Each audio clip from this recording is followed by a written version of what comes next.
Hi everyone, I'm Gertie and welcome back to a new month on Patreon.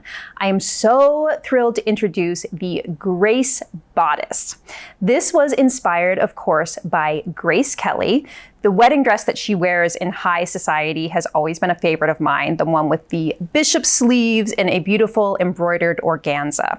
So this dress was inspired by her, but it also has some other special details to it. My favorite of which is the capelet style yoke, which has a seam that curves off the shoulder. So beautiful. And then it also has a functioning button placket and a shirt collar style stand and collar.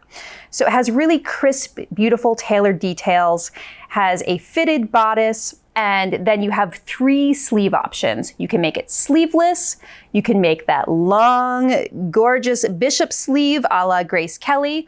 You can also make that sleeve short for a little puff sleeve. Okay, so you have a lot of really fun options. And then the best thing about this is that it's interchangeable with our Lamour series. So you have a ton of options for bottoms with this to turn it into a dress, a jumpsuit, a romper, or even a blouse using the peplum from the Las Vegas halter top. So let's get started talking about the pattern pieces next.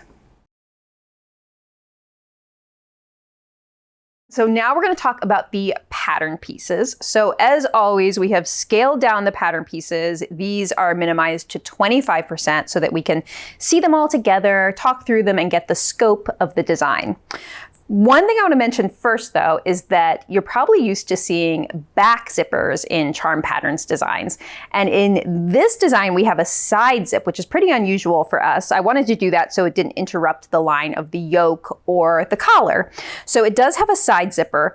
That only complicates things if you're going to be using it with a Lamour series bottom, which hopefully you will because they're all interchangeable. So just know that you're going to need to move the zipper placement on the bottom from the back to this left side seam like on the bodice. And we've given you tips and notes for how to do that on the instructions for the Grace Bodice. Okay, so let's get right into it. We'll start with the bodice pieces. So of course, the crowning feature of this design is this capelet shaped yoke. And then it gets sewn into the bodice at that yoke seam.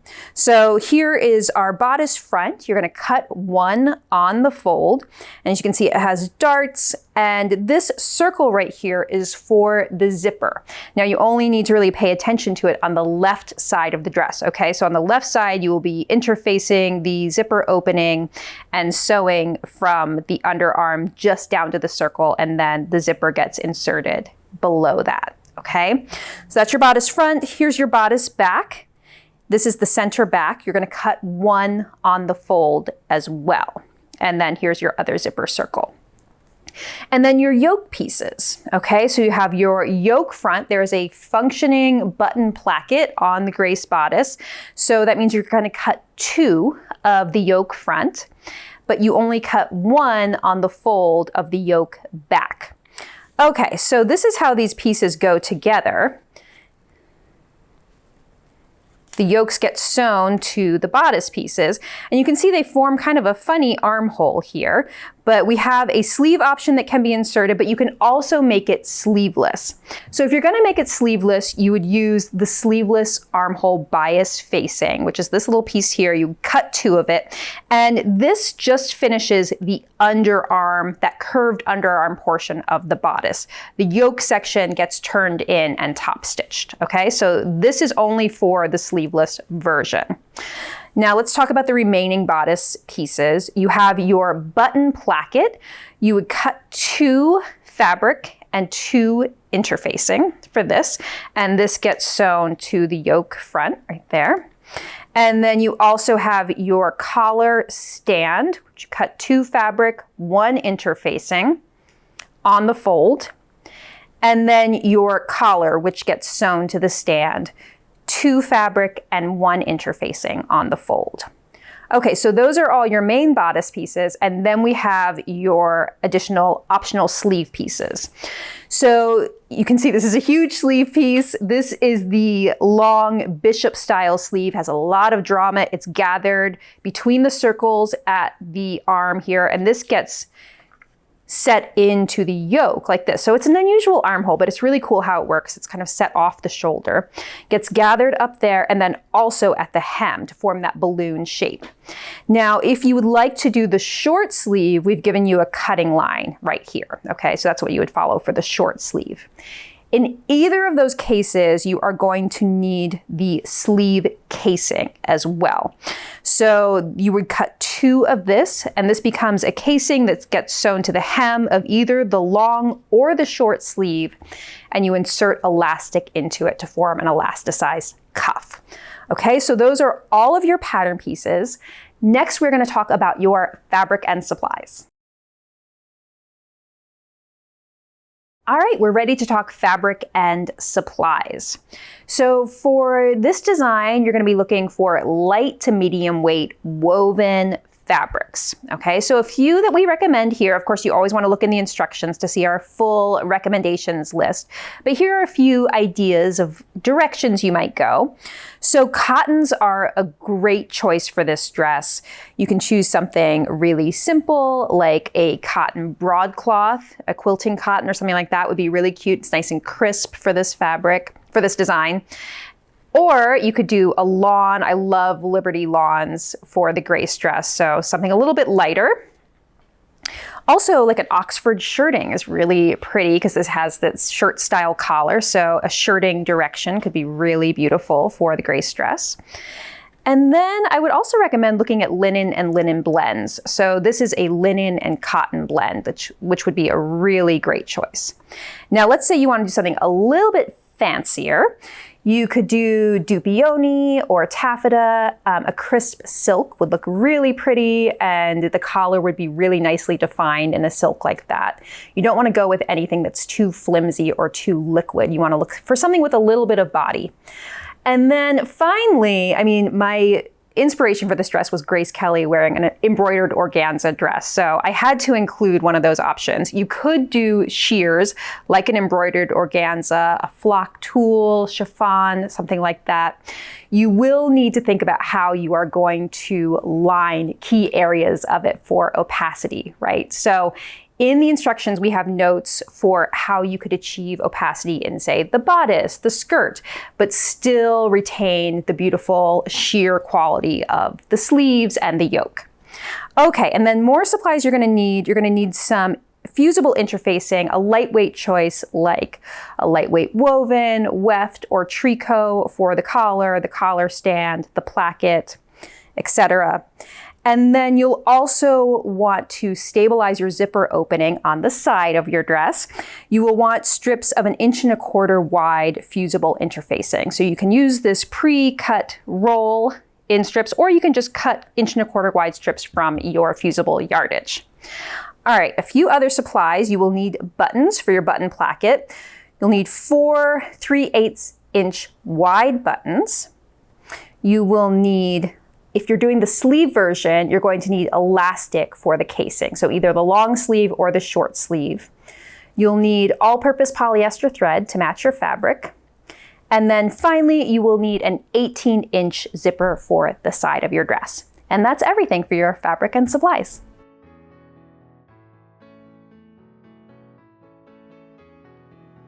Okay, so Andrea is going to be demonstrating the sewing today, so thank you, Andrea. And what you can see here is that she's already stitched the upper edge of the bodice where it connects to the yoke, and also finished the side seams using a serger, those vertical edges of the bodice front and back, and then stabilized the left side of the bodice where the zipper is going to be inserted. And you can omit the stabilizer from where the dart is and just apply it above and below the dart. And now we're going to sew our bust darts. So you're going to place a pin at the point and then fold the dart together, matching the dart legs. And it's a really good practice to use a pin, put it through your marked dart line, and then check on the bottom of the fabric to make sure that those dart legs are aligning exactly on top of each other. And continue to do that up the leg of the dart.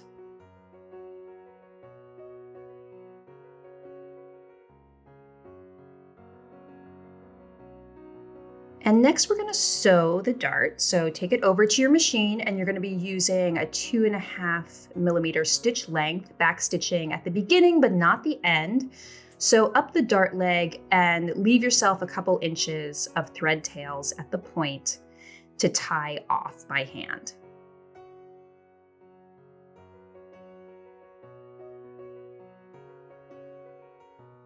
And now we're going to use a ham to mimic the curve of the body and press those bust darts down towards the waistline, making sure to press it nice and flat at the point. And check your work from the right side and make sure that the dart is blending in nicely. And now you're going to repeat that dart sewing and pressing process for the other 3 darts on the bodice front, the 2 waist darts and the other bust dart.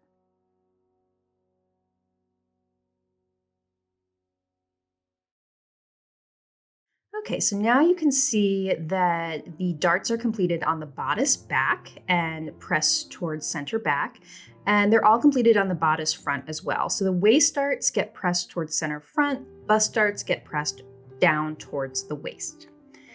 And now what we're gonna do is we are going to sew the side seams. So you're gonna wanna put your bodice front and bodice back right sides together. And the right side seam, you're gonna pin and sew all the way down from the armhole to the waistline as you normally would do any side seam.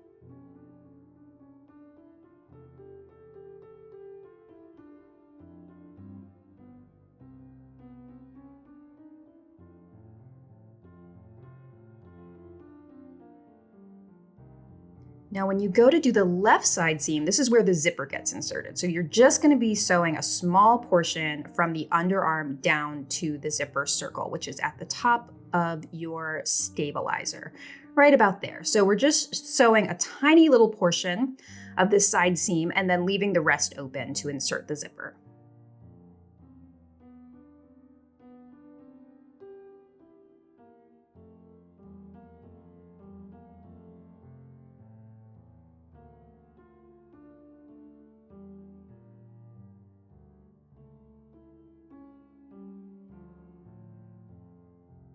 Okay, so backstitching at the beginning and then being very careful on your left side seam to end at your zipper circle and then stitching the entire right side seam as usual.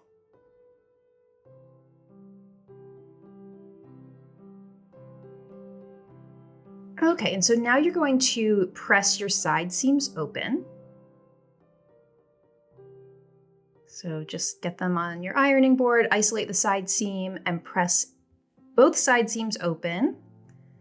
And then next we're going to move on to sewing the yoke.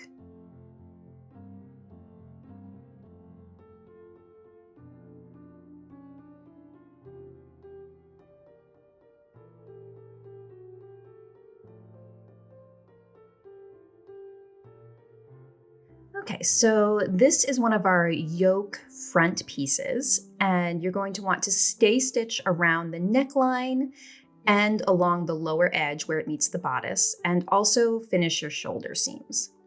Now you're gonna grab your placket pieces, and they should be interfaced, and also you should have marked your buttonhole placement on these pieces on the right side of the fabric.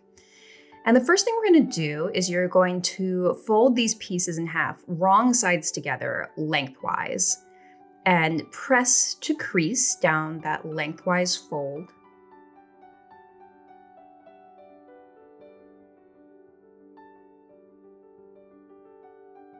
And now you can open it out again, and we're gonna turn in one long edge and turn it in the full seam allowance, so 5/8 of an inch, and make sure to measure this as you do it.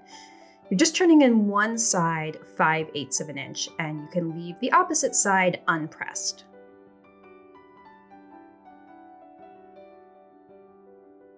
And be really careful that you're turning it in exactly 5/8 of an inch.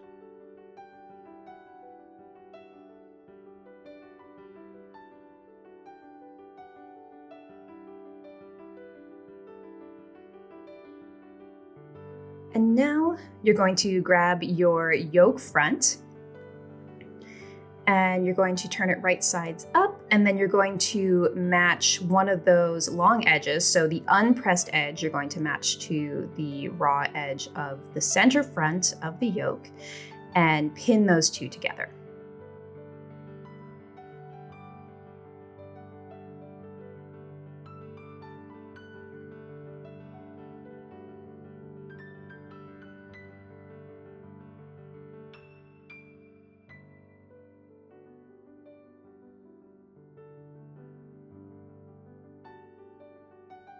Okay, now we're going to stitch this on the machine at 5/8 of an inch, back stitching on each end.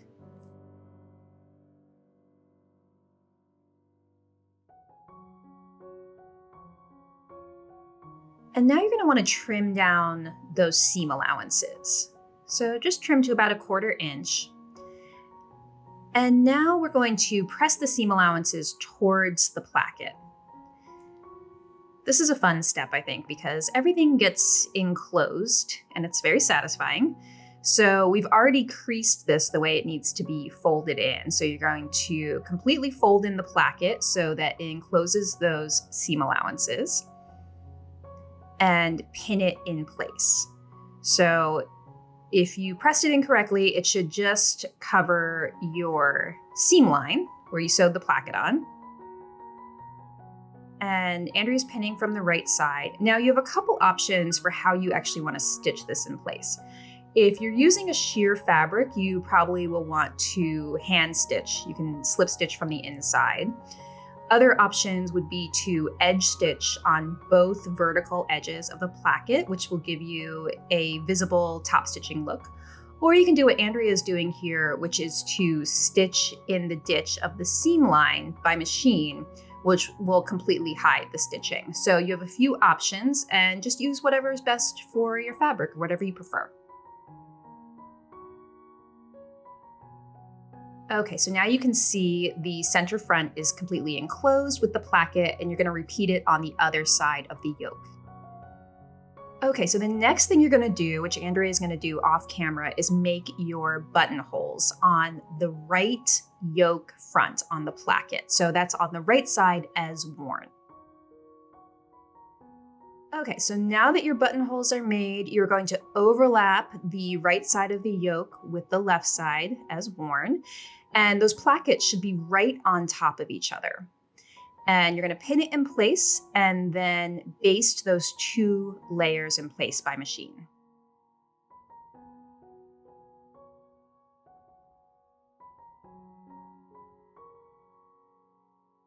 Okay, so now we're going to sew our two yokes together, front and back.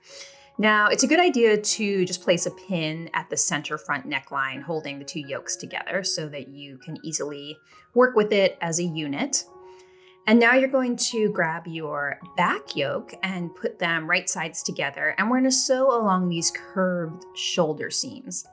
Now there are notches to help you match these, so you want to find your notches and pin along the shoulder seams, and then we're going to stitch them together.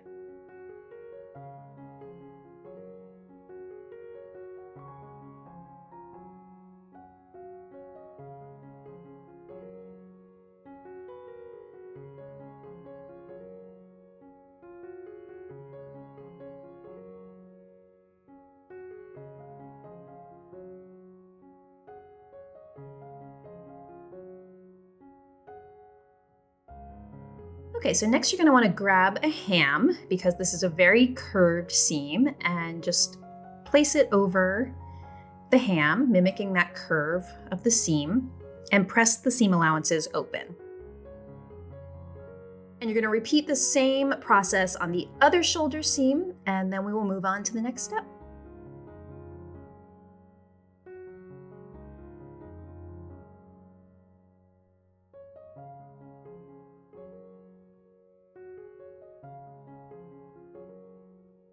Okay, so now we're going to work on our collar. You're going to have two collar pieces. One is interfaced and the other is not. And you're going to put them right sides together, and we're going to stitch along the three outer edges. So that means the two short edges and then the curved outer edge. So be very careful that you're going to stitch along the long edge that's unnotched.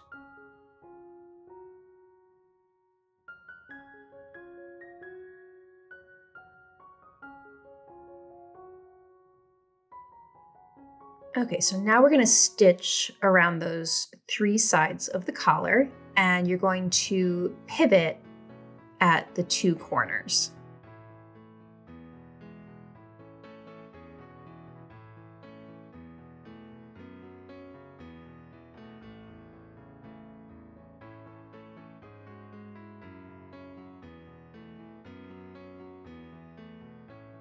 Okay, so the next step is to grade these seam allowances. The interface side always becomes the upper collar, the side that's closest to your face when worn. So you're going to trim the uninterfaced side down a little shorter, and then the interfaced seam allowance is slightly wider. And now you can just trim away those corners to reduce bulk. Okay, so the next thing to do is to understitch just the long side of the collar. So you're going to make sure that your seam allowances are folded towards the uninterfaced side of the collar. And now you're going to be stitching about 1/8 of an inch away from the seam line, getting as close into that corner as you can. You're not going to be able to get all the way to the corner, but holding the seam line really taut, and then stitching just next to the seam line, catching the seam allowances in your stitching below.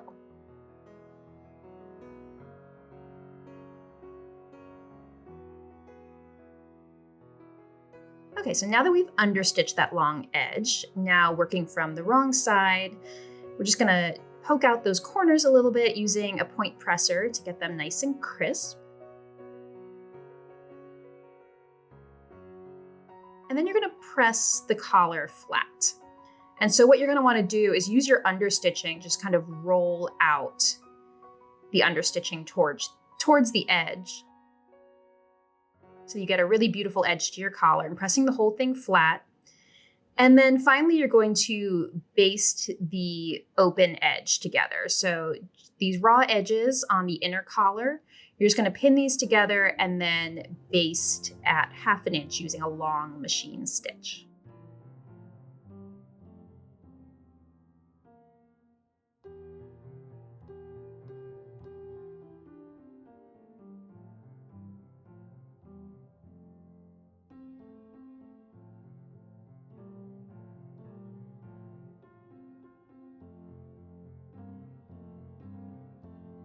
And there's your completed collar.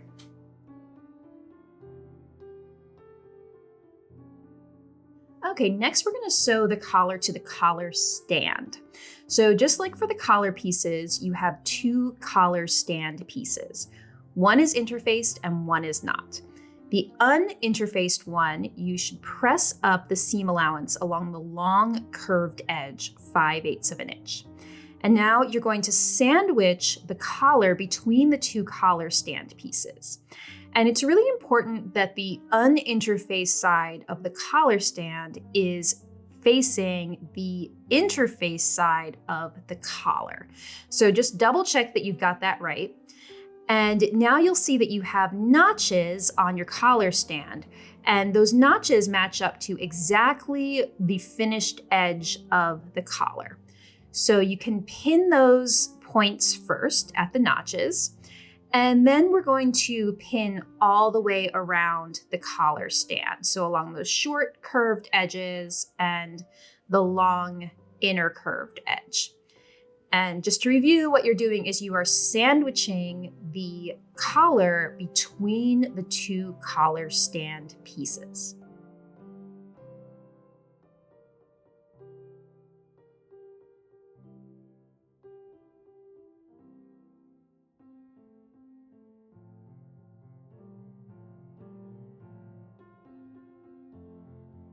Okay, so now we're ready to sew around the collar stand. You can start at the point where the seam allowance is folded up. So you don't have to stitch all the way to the raw edge at the beginning and end. And just be real careful stitching around those little curves, that you're accurate. And next we're gonna grade our seam allowances. So you have 3 separate layers here, the 2 collar stands and then the collar itself.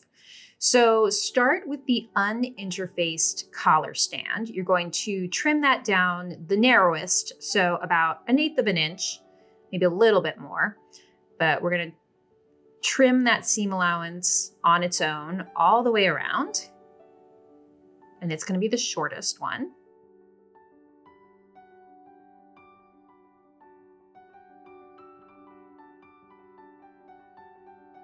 Okay, and so after this, the next layer we're going to grade will be the collar itself.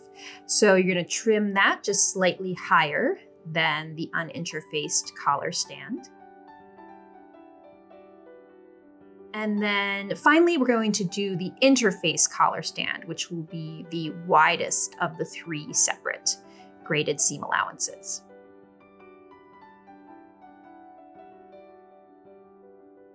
And now we're going to notch into these little curved ends of the collar stand so that they lay nicely.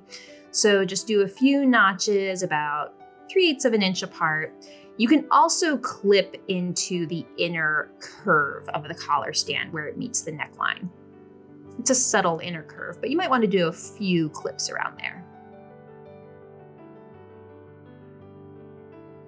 And next we're going to turn the collar stands so that they are right sides out and just manipulate those little curved ends so that the seams look really nice. And we're gonna press this. So you're gonna press the 2 collar stands down, the collar up and away from them. And this is a good place to use a hand because you are pressing a curved seam here. So just take your time with this, really isolate the seam itself so that you don't, there's a lot of fullness in the collar stand, so you don't want to actually accidentally press ruffles into it or pleats. Okay, so our next step is going to be to actually attach the collar stand to the yokes.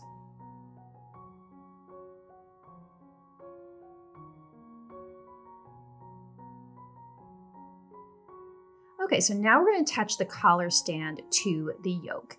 And this can be a little bit tricky just because you have a real inner curve on the neckline and a slight outer curve on the stand.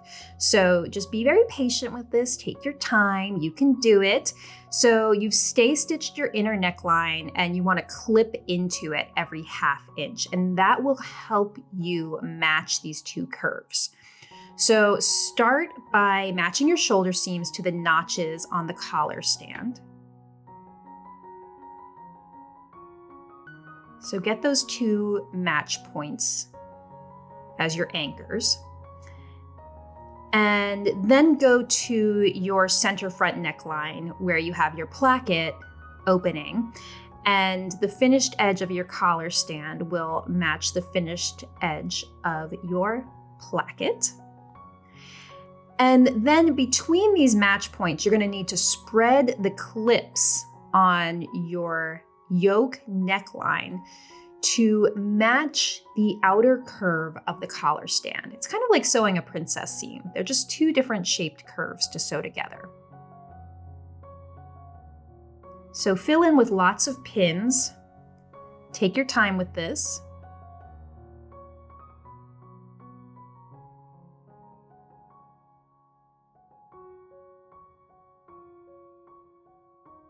Okay, and we're gonna sew this at 5/8 of an inch and just get the inner collar stand out of the way. You don't wanna stitch over that.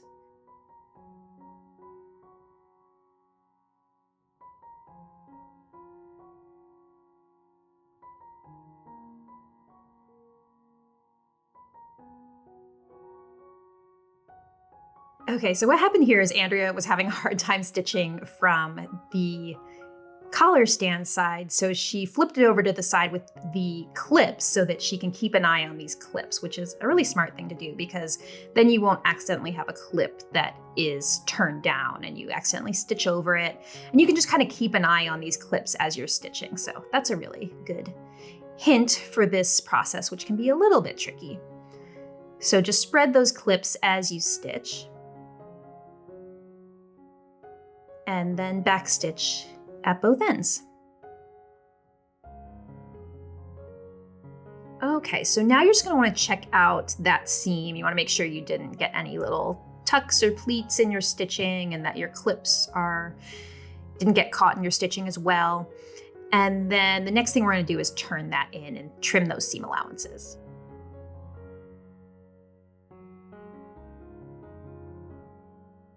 Okay, so you can see the seam allowance is trimmed down to about 1/4 inch. That's the seam allowance between the yoke and the collar stand, the interface collar stand.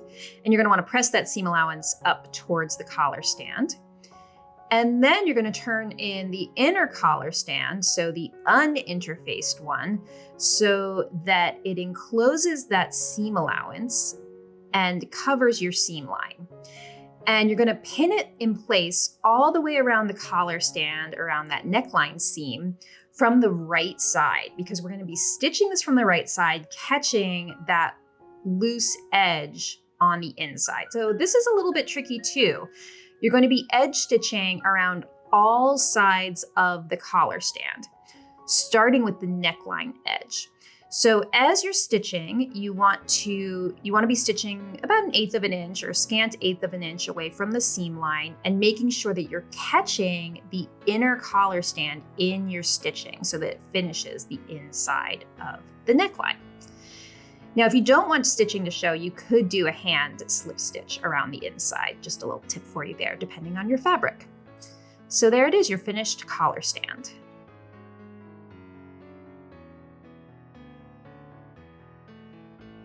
Okay, so now we have our completed yoke and collar unit ready to sew to our bodice unit. Now, just a note, if you're sewing the sleeveless version of this dress, you would have finished the underarms on the bodice using that bias facing piece prior to this step. Okay, but we are sewing the short sleeve version today. So what you're gonna do is you are going to match your circles, matching the front yoke to the front bodice. And you've got stay stitching on both edges here. And again, this is another instance where we have 2 different curves being sewn together. So on the inner curve, you want to clip to your stay stitching about every 1/2 inch. So see how Andrea is now spreading those clips to meet the outer curve of the yoke and pinning along the front yoke. And we'll do the back yoke separately. Okay, so the next thing to do is to stitch these together, starting at the circle and ending at the circle. Back stitching on both ends. And again, you're stitching from the side with the clips so that you can just keep an eye on them as you're stitching.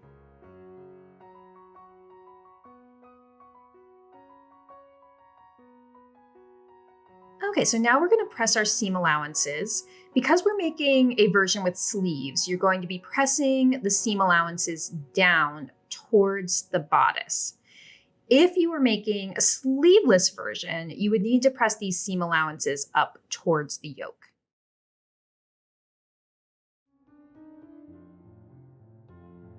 And the next thing we're going to do here is just repeat this process on the back bodice and yoke, sewing them together and pressing the seam allowances. And then we'll move on to the next step.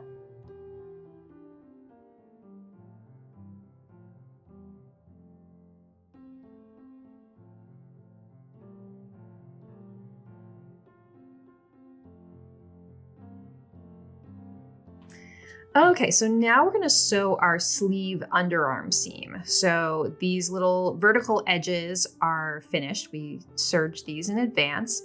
And now you're just gonna sew that short little seam at 5/8 of an inch. And this is the same if you're doing the short or long sleeve, just the length of the seam is different. And now you're gonna press this seam allowance open.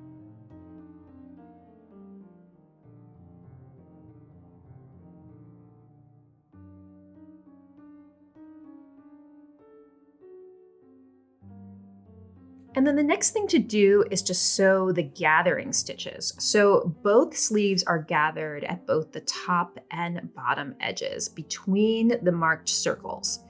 So we're doing the lower edge first, starting at the circle.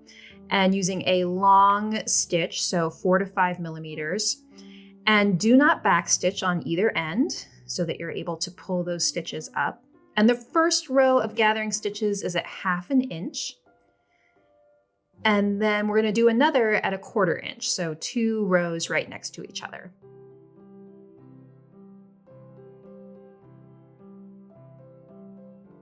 And you don't want to overlap your stitches here. So just go to the circles, or just before the seam line, really. Leave yourself long tails. And now do your second row of gathering stitches at 1/4 inch, right next to your first row. Again, leave yourself those tails. And then you're going to repeat that process along the upper edge of the sleeve between the circles.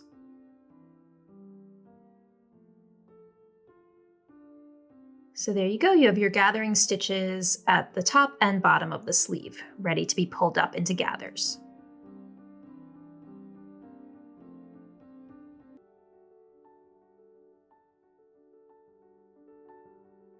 Okay, now we're going to sew the elastic casing. So you are going to fold it in half lengthwise with the wrong sides together and press to crease. And then this is similar to what we did with the placket. You're going to turn in one long edge, turn in those seam allowances 5/8 of an inch, and then press it in.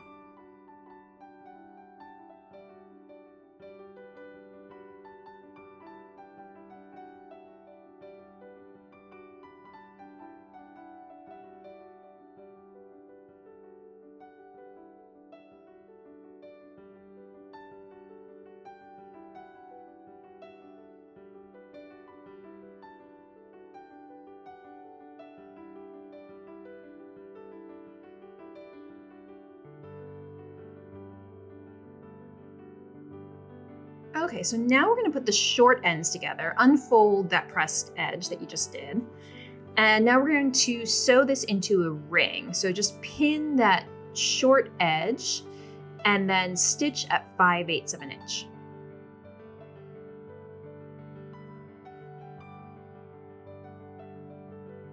And now we're going to press that seam open.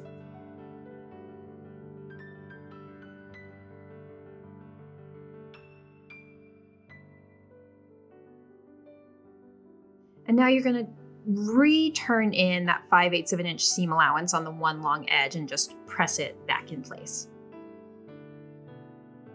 And now this is all prepped to sew to your sleeve.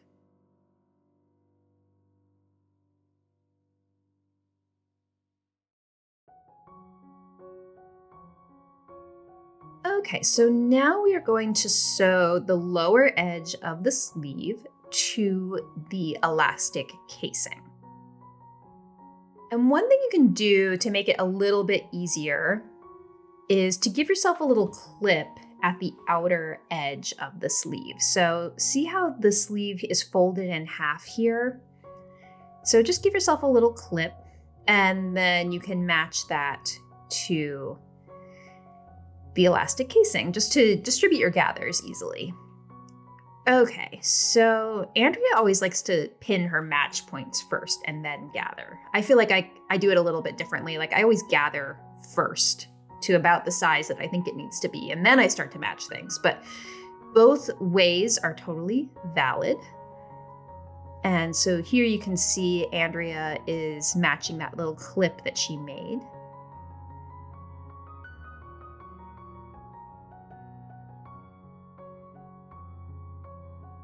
And now you can see all the slack that she has that needs to be gathered up. So she's going to pull up her bobbin threads until the two pieces fit together.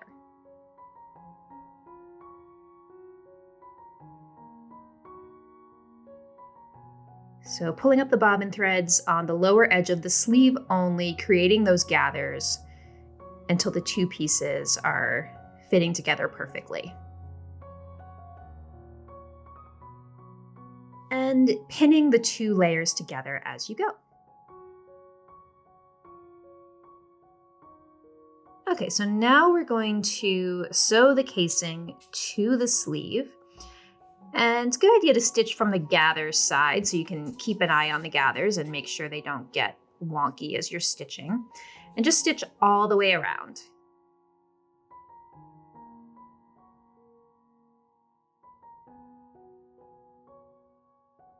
Okay, so what's going to happen is that the casing is going to get turned to the inside, and you're going to stitch in the ditch to secure it, leaving an opening for the elastic, which gets inserted.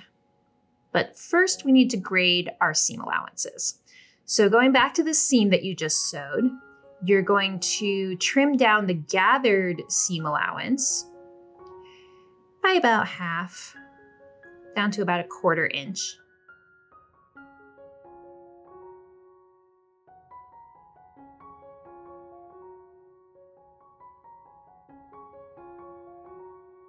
And then the elastic casing seam allowance can be slightly wider.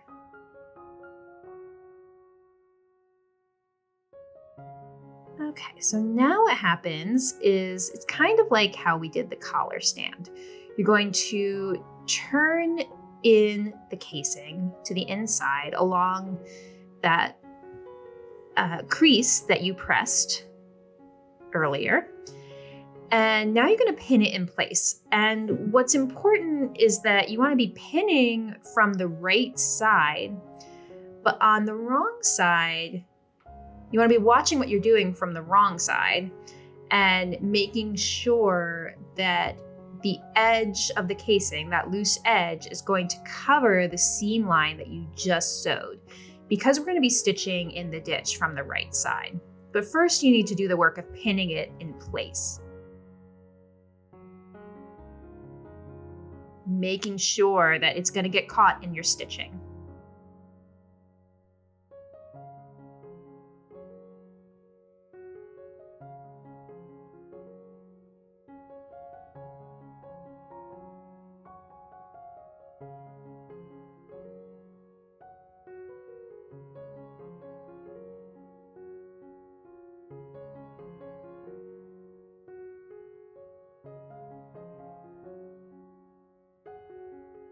Okay, and now we're ready to stitch from the right side. Now it's important that you leave yourself an opening to insert the elastic in the next step. So about 1.5 inches should be good, but you're stitching in the ditch from the right side, catching the edge, the loose edge of the casing on the inside.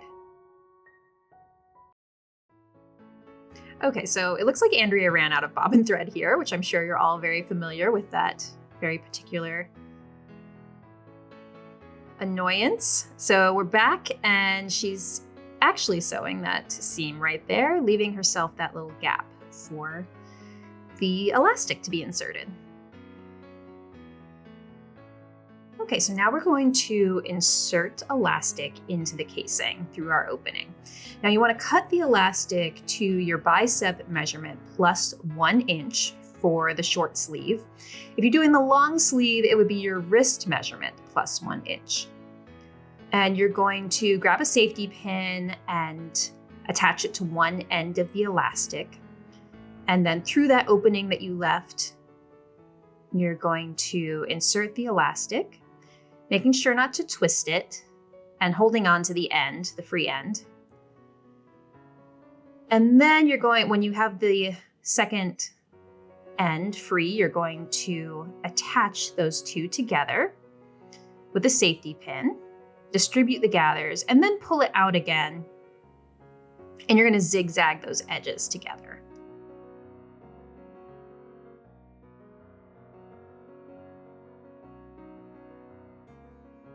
And you can do it lengthwise along the elastic. I see that Andrea did it the other way, but you could orient your zigzag so that it's lengthwise with the elastic.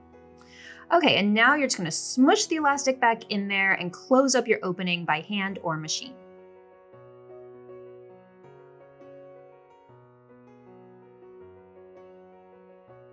Okay, so the next thing we're going to do is to set the sleeves into the bodice. Now, as you might be able to tell, these sleeves are a little unusual. You can see just by the shape of the armhole because of that capelet style yoke. It's gonna be a little different here. So you can start by matching the underarm seam. But the thing you need to know is that you essentially have points where the capelet meets the bodice. And you're gonna need to stop and break your stitching at those points that are marked by a circle. This is what we've called a butterfly seam here at Charm. Basically just means you can't just plow over those seam allowances as you're stitching because they will get really wonky when you go to turn it right side out. You need to be very careful about stitching to those circle marks, holding up the seam allowances, back stitching, breaking your stitching, moving the seam allowances out of the way, and then starting again on the other side. So essentially keeping those little seam allowances free like butterfly wings. So that's why we call it a butterfly seam. All right, but what Andrea is doing now is she is matching up the notch at the shoulder to the shoulder seam. And she still has her gathering to do. So she's just gonna pull her gathering stitches so that everything fits together perfectly. And she is pinning in place all the way around this funny armhole. Okay, so normally you would start stitching at, say, your underarm seam, but because we have those two butterfly seam points with the circles where it meets the capelet yoke, you can start stitching at one of those. Just get your seam allowances out of the way, so behind the presser foot as you start stitching. And start stitching exactly on your circle mark. And now we're sewing the underarm, coming up to the side seam, the underarm seam.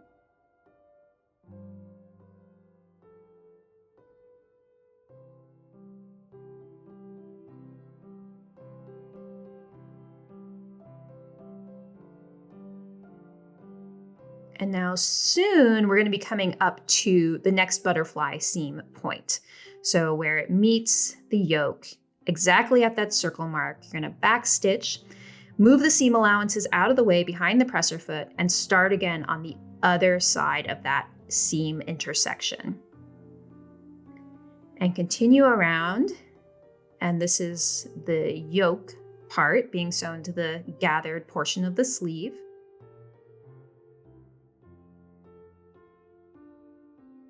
And finishing up on the opposite side of the butterfly seam where we started. Again, making sure that you don't go too far because then you'll get a pucker. And then the next thing to do would be to finish these sleeve seam allowances down to about 3/8 of an inch. And now we have a little bit of finishing work left to do, including making the horizontal buttonhole on the collar stand at the neckline.